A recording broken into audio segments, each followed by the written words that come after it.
How many times in the last couple of years have you heard someone complaining about everything going digital? Probably too many times to count.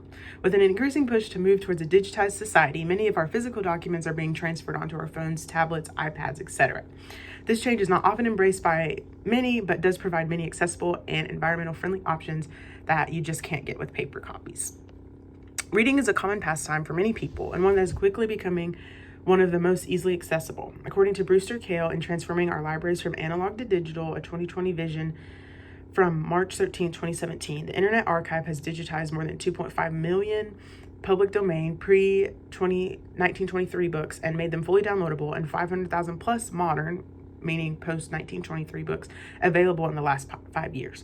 Ebooks are becoming increasingly popular, but this does not mean that paper books should be discarded. It just means that there's a new way to read whatever you'd like.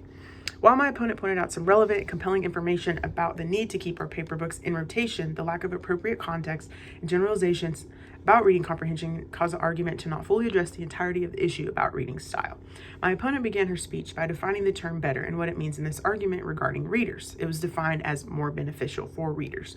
This definition is supposed to offer us insight into the benefits of reading, but misses the mark of defining what readers we are referring to. Avid readers, occasional readers, those who read for school, those who don't want to read but have to, all of these criteria arise when discussing the benefits of readers. I would argue that there needs to be a limit to what readers entail that is not too general. Better is a relative term that is well understood, but what is best for one reader might not be for another, and so on. Reading is an activity that is unique to every person.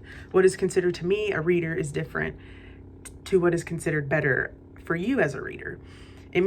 It could mean better for health, better for learning, better for certain tastes, or better for writers even. This definition needs to qualify against a better threshold in order to direct the argument in a more relevant and specified path.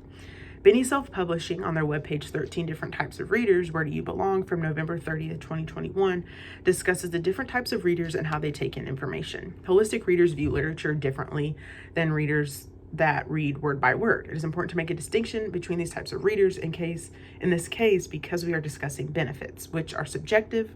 Furthermore, the Pew Research Center on their website, Why People Like to Read, from May 30th, 2020, reported that 26% of those who had read a book in the past 12 months said that what they enjoyed most about reading was learning, gaining knowledge, and discovering new information. 15% said that the pleasures of escaping reality was their motive. 12% said they liked the entertainment value of reading. Another 12% said they enjoyed relaxing while reading and having quiet time. And 3% said that they liked being mentally challenged.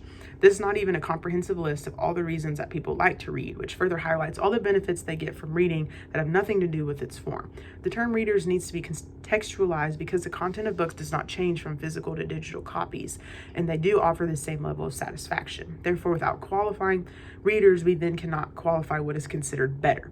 In conclusion, the term better depends on what you're looking for out of reading and in what way it is better for readers. We need to know who we're referring to when we say readers. It's not beneficial to be general in this case. Furthermore, my opponent claimed that readers have better retention and reading comprehension when reading print books rather than ebooks. She stated that there seems to be no significant difference between just mindlessly scrolling and reading an ebook.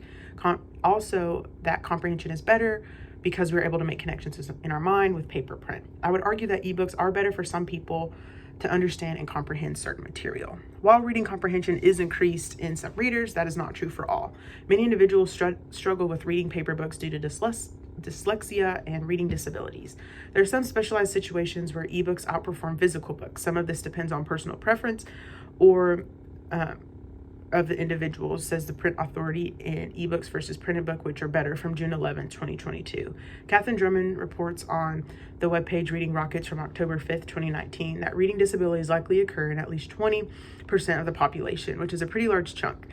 Dr. Michelle Gonzalez reporting the effect of embedded text-to-speech and vocabulary ebook scaffolds on the comprehension of students with reading disabilities from 2014, that ebooks hold promise in remediating reading difficulties because ebooks have multimedia effects such as animation, music, sound effects, highlighted text dictionaries, and modeled fluent reading to enhance and aid the reading experience and process. Likewise, in a 2010 article titled E-Readers Supporting Students with Reading Difficulties, Barry Carter explains that ebooks offer students with reading difficulties to strengthen their reading skills with a greater sense of autonomy, pacing, and fulfillment. There's less adult interference and intrusiveness, so they don't feel as embarrassed. Many readers would gain more from reading physical copies, as it does allow for our brains to make long-lasting connections. It is crucial to point out that, in this case, printed books are not beneficial for all readers.